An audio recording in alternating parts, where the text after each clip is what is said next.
Ce que nous avons trouvé ici traduit exactement notre conception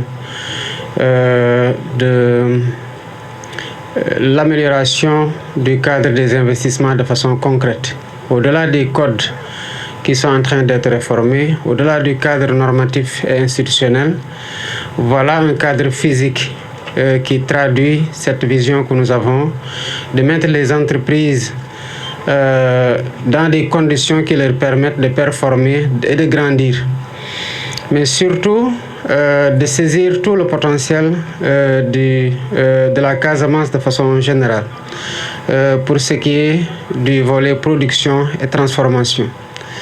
Quand nous sommes arrivés, l'Agropole Sud était dimensionné pour un montant de 57 milliards,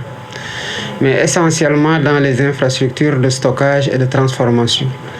Nous avons considéré que pour transformer, pour faire rouler ça à temps plein, il faut forcément une production soutenue pour accompagner la disponibilité de la matière première qui doit être l'objet d'une transformation pour l'ajout de la valeur. Nous avons donc fait passer le budget de l'Agropole de 57 milliards à 109 milliards. Et pour cette année 2026, le budget à venir dans la loi de finances, pour l'Agropole Sud, nous avons prévu, au-delà du montant qui était initialement prévu, d'injecter à travers le budget de l'État 41 milliards, ne serait-ce que pour cette année-là. Et nous faisons pareil à l'Agropole Centre où un montant de 50 milliards est prévu pour l'année 2026.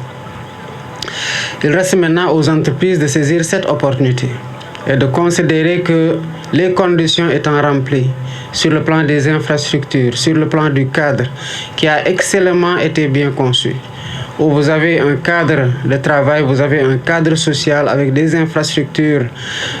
qui permettent d'avoir des espaces de vie, qui prennent en compte des crèches pour les dames qui viennent travailler, des restaurants, des salles de sport,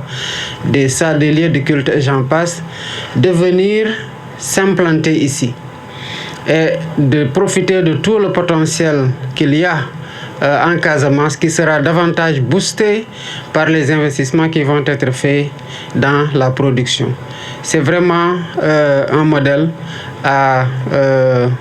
saluer et à répliquer dans les autres départements du Sénégal